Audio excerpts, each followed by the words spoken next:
Welcome to my channel. मेरा नाम है मृदुला और आज का हमारा टॉपिक है methods of expressing concentration and primary and secondary standards. तो बेसिकली हम देखने वाले हैं कि कंसंट्रेशन को कैसे हम एक्सप्रेस कर सकते हैं और साथ ही कौन टाइट्रेशन में कौन से प्राइमरी और सेकेंडरी स्टैंडर्ड्स जो है वो यूज़ होते हैं। तो चलिए वीडियो स्टार्ट करते हैं। कॉन्सेंट्रेशन फार्मास्यूटिकल एनालिसिस में कॉन्सेंट्रेशन को एक्सप्रेस करने के लिए अलग अलग मेथड्स हैं। उनमें से कुछ जो मेजर मेथड्स हैं वो इंक्लूड करते हैं कि हम मोलैरिटी के बेसिस पे कर सकते हैं, नॉर्मेलिटी के बेसिस पे कर सकते हैं, मोलैलिटी के बेसिस पे कर सकते हैं, as a mole fraction express कर सकते हैं, फॉर्मेलिटी के बेसिस पे एक्सप्रेस कर सकते हैं, या फिर परसेंट कंसेंट्रेशन के बेसिस पे एक्सप्रेस किया। तो सबसे पहला आता है मोलैरिटी। मोलैरिटी बेसिकली क्या है कि हमने एक सॉल्यूशन लिया, ठीक है, उस सॉल्यूशन मतलब 1000 ml सॉल्यूशन लिया, उसमें सॉल्यूट के हम कितने मोल्स जो है वो डिज़ोल्व करते हैं वो सॉल्यूशन प्रिपेयर करने के लिए, उसे कहते हैं मोलैरिटी और इसको m से डिनोट करते हैं। तो अब हमने मोल्स की बात की, तो मोल्स बेसिकली क्या होता है। तो एग्जाम्पल के लिए मैंने लिया H2O, ठीक है। H2O के इस फॉर्मूला से हम इसका वेट कैलकुलेट करेंगे। तो इसमें 2 इंटू एच प्लस ओ हुआ। H का जो है वो मास जो होता है वो 1 होता है, तो 2 प्लस 1 2 इंटू 1 प्लस ऑक्सीजन का जो मास होता है वो आपका 16 होता है, यानी वाटर का टोटल वेट कितना हो गया 18 ग्राम। तो ये 18 ग्राम जो है वो 1 मोल के बराबर हुआ, ठीक है। तो ये तो वाटर के बेसिस पे मैंने ये एक्सप्लेन किया कि किसी भी सब्सटेंस का हम कैसे पता करते हैं कि वो कितने मोल्स होंगे। तो जो भी उसका मॉलिक्यूलर वेट होता है वो 1 मोल को रिप्रेजेंट करता है। तो हमने 1000 ml में जितने ग्राम डिज़ोल्व किए उसके बेसिस पे हम मोल कैलकुलेट कर लेते हैं कि कितने मोल्स हमने उसमें ऐड किए हैं, और वही आपको मोलैरिटी कहलाता है। तो मोलैरिटी कैलकुलेट करने के लिए जो फॉर्मूला है वो है number of moles of solute divided by volume of solution in litres, ठीक है। अब जो नंबर ऑफ मोल्स है वो weight of solute bye molecular weight of solute है, यानी कि हमको जो गिवन सॉल्यूट दिया होगा और जो उस सॉल्यूट का ओरिजिनल मॉलिक्यूलर वेट है उससे डिवाइड करेंगे तो हमको नंबर ऑफ मोल्स मिल जाएंगे। तो उस बेसिस पे हम एक्सप्रेस कर सकते हैं मोलैरिटी को weight of solute divided by molecular weight of solute into volume of solution, ठीक है। इस बेसिस पे हम एक्सप्रेस कर देंगे, क्योंकि नंबर ऑफ मोल्स का फॉर्मूला क्या हो गया वेट ऑफ सॉल्यूट और divided by molecular weight of solute. तो इस चीज़ को हमने इस फॉर्मूले में प्लेस कर दिया।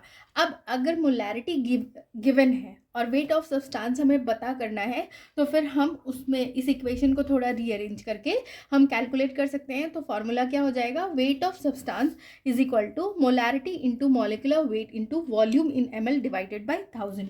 तो इसके बेसिस पे अगर मोलैरिटी पता है तो हम सब्सटेंस का वेट कैलकुलेट कर सकते हैं। सपोज करिए हमारे पास दो सॉल्यूशन दिए गए हैं जिसमें एक का हमें पता है और दूसरे का हमें नहीं पता है। तो उसके लिए मोलैरिटी कैलकुलेट करने के लिए फॉर्मूला होता है m1v1 is equal to m2v2। यहाँ पे m1 जो है मोलैरिटी ऑफ नोन सॉल्यूशन है, m2 जो है molarity of unknown solution, v1 जो volume of known solution and v2 is the volume of unknown solution. Second जो एक्सप्रेस करने का मेथड था वो है नॉर्मेलिटी। नॉर्मेलिटी क्या होता है, तो ये number of gram equivalent of solute dissolve in 1000 ml of solution, ठीक है। तो ये होता है आपका नॉर्मेलिटी, जिसको एन से डिनोट करते हैं। तो नॉर्मेलिटी का फॉर्मूला क्या हो गया, number of gram equivalent of solute divided by volume of solution in litre. ये जो नंबर ऑफ ग्राम इक्विवेलेंट है वो पता करने के लिए फॉर्मूला जो होता है वो है वेट ऑफ सॉल्यूट, यानी कितना हमने सॉल्यूट लिया डिवाइडेड बाय उस सॉल्यूट का इक्विवेलेंट वेट क्या है, ठीक है। तो फिर इस चीज़ को जब हम फॉर्मूले में पुट करेंगे तो हमारा फॉर्मूला क्या बन जाएगा नॉर्मेलिटी का, weight of solute divided by equivalent weight of solute into volume. और मोलैरिटी में हमने फॉर्मूला क्या देखा कि जो मोल्स है वो weight of solute by volume है। तो यहाँ पे weight of solute by volume की जगह पे हम मोलैरिटी प्लेस कर सकते हैं। तो अगर हमें मोलैरिटी भी पता है तो हम नॉर्मेलिटी में उसको कन्वर्ट कर सकते हैं ये फॉर्मूला यूज़ करके। अगर किसी कॉन्सेंट्रेटेड सॉल्यूशन से नॉर्मेलिटी कैलकुलेट करना है तो हम फॉर्मूला जो यूज़ करेंगे वो है volume of concentrated solution required is equal to equivalent weight into normality required into 100 divided by concentration जो है गिवन सॉल्यूशन का इंटू स्पेसिफिक ग्रेविटी। तो इसके बेसिस पे हम कैलकुलेट कर सकते हैं। अब नेक्स्ट जो है वो है इक्विवेलेंट वेट, जो हमने नॉर्मेलिटी के फॉर्मूला में यूज़ किया। तो ये बेसिकली क्या होता है कि जो मॉलिकुलर वेट होता है, मॉलिकुलर वेट यानी कि जो भी कंपाउंड है, सब्सटेंस है, उसका एक फॉर्मूला होगा, ठीक है। तो उस फॉर्मूला यानी कि जितने मॉलिक्यूल्स प्रेजेंट हैं उनके बेसिस पे हम उस जो सॉल्यूट का है या सब्सटेंस का है वो फॉर्मूला वेट कैलकुलेट कर सकते हैं, तो वो मॉलिकुलर वेट कहलाता है। तो अगर हमें इक्विवेलेंट वेट कहना है तो इक्विवेलेंट वेट क्या हो जाएगा कि इक्विवेलेंट वेट क्या हो जाएगा आपका, जो मॉलिकुलर फॉर्मूला है, ठीक है, डिवाइडेड बाय एसिडिटी और बेसिसिटी, ठीक है। ये हमारा इक्विवेलेंट वेट होता है। अब हम ये इक्विवेलेंट वेट कैसे कैलकुलेट करते हैं, अगर हमें एसिड का करना है तो ये क्या हो जाएगा, ratio molecular weight to basicity. यहाँ पे जो ये बेसिसिटी है वो बेसिकली H+ आयन है। बेसिसिटी जो है वो बेसिकली कितने रिप्लेसेबल हाइड्रोजन आयन प्रेजेंट होते हैं किसी एसिड में, उसे हम उसका बेसिसिटी बोलते हैं, ठीक है। तो नंबर ऑफ हाइड्रोजन कितने प्रेजेंट है गिवन कंपाउंड में, उसके बेसिस पे हम उसकी बेसिसिटी पता कर सकते हैं। जैसे एग्जांपल हमने ले लिया कि अगर हाइड्रोक्लोरिक एसिड का हमें इक्विवेलेंट वेट पता करना है तो देखिए HCl है, ठीक है, तो H+Cl यानी 1 + 35.5, क्लोराइड का जो वेट होता है वो 35.5 होता है, तो टोटल वेट कितना हो गया 36.5, ये इसका मॉलिकुलर वेट हो गया। अब इसमें सिर्फ एक ही हाइड्रोजन है जिसको हम रिप्लेस कर सकते हैं, तो इसकी बेसिसिटी कितनी हो गई 1 हो गई, तो इसका जो इक्विवेलेंट वेट कितना हो जाएगा 36.5, ठीक है। इसी तरह बेस का अगर हमें इक्विवेलेंट वेट कैलकुलेट करना है तो इसमें जो इक्विवेलेंट वेट होगा वो किसका रेशियो होगा, molecular weight to its acidity. यहाँ पे जो ये एसिडिटी है वो बेसिकली कितने हाइड्रोक्सिल आयन जो है उसको हम रिमूव कर सकते हैं गिवन सॉल्यूट से, वो उसकी एसिडिटी बताता है, ठीक है। तो फॉर्मूला आपका ये हो गया। अब एग्जाम्पल में हमने ले लिया सोडियम हाइड्रोक्साइड NaOH, ठीक है। तो यहाँ पे कितना है Na+O+H, ठीक है। Na का जो होता है वो 23 होता है, ऑक्सीजन का जो है वो 16 होता है और हाइड्रोजन का 1 होता है, तो ये टोटल आपका कितना हो गया, ये आपका 40 हो गया, ठीक है। तो 40 इसका मॉलिकुलर वेट हो गया और इसमें कितने हाइड्रोक्सिल आयन है, तो एक है, तो इसकी एसिडिटी कितनी हो गई 1 हो गई, तो इसका इक्विवेलेंट वेट कितना हो गया 40 हो गया। तो इस तरह से हम कैलकुलेट करते हैं। अगर हमें किसी सॉल्ट का कैलकुलेट करना है तो उसमें क्या होता है कि जो रेशियो होता है मॉलिकुलर वेट का वैलेंस से, मतलब कितने वैलेंस इलेक्ट्रॉन्स प्रेजेंट है उसके बेसिस पे हम जो है इक्विवेलेंट वेट कैलकुलेट करते हैं किसी सॉल्ट का। सोडियम कार्बोनेट का फॉर्मूला आता है Na2CO3, तो यहाँ पे 2 × Na + C + 3 × O, ठीक है। तो Na का 23 होता है, तो 23 को 2 से मल्टीप्लाई कर दिया तो ये हो गया आपका 46, कार्बन का 12 और ऑक्सीजन का 16, तो ये 48 + 12 + 48 जो है वो 106, यानी कि सोडियम कार्बोनेट का जो इक्विवेलेंट मॉलिकुलर वेट हुआ वो 106 है और इसकी वैलेंसी जो है वो 2 है। देखिए Na2, ठीक, तो यहाँ पे जो वैलेंसी है 2 है, वैलेंसी है जो 2 है, तो इसलिए इसका जो इक्विवेलेंट वेट है वो हो गया 53। नेक्स्ट जो एक्सप्रेशन का है वो है मोलैलिटी। मोलैलिटी जो है वो होता है कि 1 किलोग्राम ऑफ सॉल्वेंट में कितने number of moles of solute dissolve किए गए हैं, वो मोलैलिटी बताता है। यानी इसका फॉर्मूला हो गया number of moles of solute divided by mass of solvent in kilograms, ठीक है। अब नेक्स्ट है मोल फ्रैक्शन। तो मोल फ्रैक्शन क्या होता है, तो वो रेशियो होता है number of moles of analyte to total number of moles of all components in given solution, ठीक है। इसको हम बोलते हैं मोल फ्रैक्शन।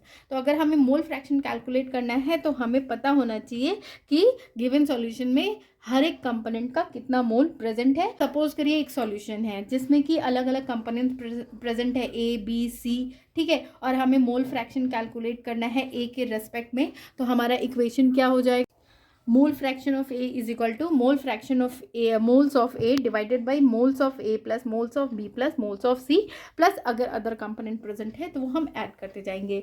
वही अगर B के रेस्पेक्ट में होगा तो हम क्या करेंगे, मोल fraction of B is equal two moles of B divided by moles of A plus moles of B plus moles of C plus जितने भी कंपोनेंट प्रेजेंट है। नेक्स्ट है आपका फॉर्मेलिटी। फॉर्मेलिटी के बेसिस पर एक्सप्रेस करते हैं। ये बेसिकली क्या होता है कि फॉर्मेलिटी को हम क्या डिफाइन कर सकते हैं कि number of gram formula mass of solute divided by volume of solution in litre, यानी कि 1 लीटर के सॉल्यूशन में कितने number of gram formula mass of solute जो है वो डिजॉल्व है। इसके लिए हमने ले लिया NaCl, ठीक है, NaCl यानी सोडियम क्लोराइड।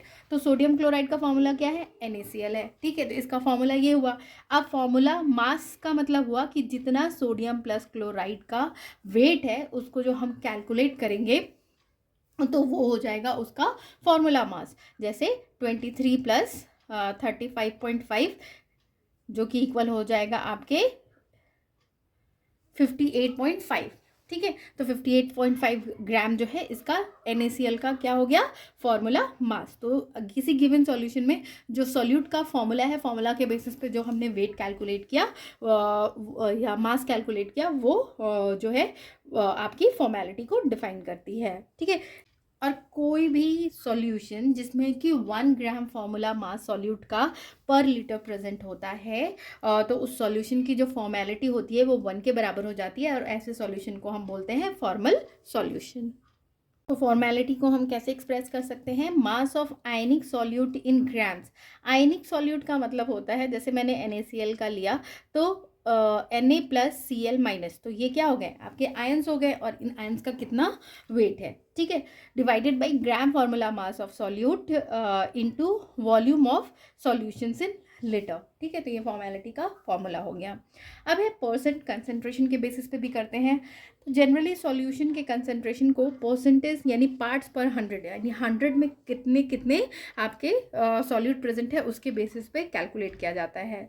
जो परसेंट कंसंट्रेशन होता है उसको अलग अलग तरीके से अलग अलग सॉल्यूशन के लिए एक्सप्रेस करते हैं। तो कुछ जो आपका तरीका है जिससे कि परसेंट कंसंट्रेशन को हम एक्सप्रेस कर सकते हैं वह है परसेंट वेट बाय वेट, जिसको कि परसेंट वेट बाय वेट यानी कि जितना आपका मास है सॉल्यूट का divided by mass of solvent into 100, तो ये आपको परसेंट वेट बाय वेट देगा। परसेंट वॉल्यूम बाय वॉल्यूम यानी जितना वॉल्यूम है सॉल्यूट का डिवाइडेड बाय जितना वॉल्यूम है आपका सॉल्यूशन का इनटू 100, तो ये आपको percent volume by volume define करता है। परसेंट वेट बाय वॉल्यूम जो है वो बेसिकली दिखाता है कि कितना mass of solute divided by कितना वॉल्यूम ऑफ सॉल्यूशन इनटू 100, ये आपको डिनोट करता है परसेंटेज वेट बाय वॉल्यूम, ठीक है। अब ये तो हो गया आपको कंसंट्रेशन को कैसे हम एक्सप्रेस करते हैं फार्मास्यूटिकल एनालिसिस में।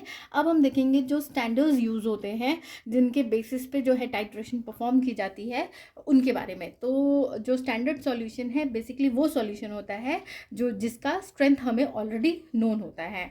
इसमें जो रिएजेंट्स यूज़ किए जाते हैं उनका एक्यूरेट वेट लिया जाता है और वो काफ़ी प्योर होते हैं, उनकी स्टेबिलिटी अच्छी होती है, उनको लेकर डिजॉल्व करते हैं और जिस भी वॉल्यूम तक का हमें प्रिपेयर करना होता है वहाँ तक उसको डाइल्यूट करते हैं गिवन सॉल्वेंट से, और फिर थियोरेटिकल बेसिस पे हम उसके कंसंट्रेशन को कैलकुलेट कर लेते हैं। मतलब उसकी सारी कंपोनेंट्स की स्ट्रेंथ, वॉल्यूम सब कुछ हमें नोन होती है।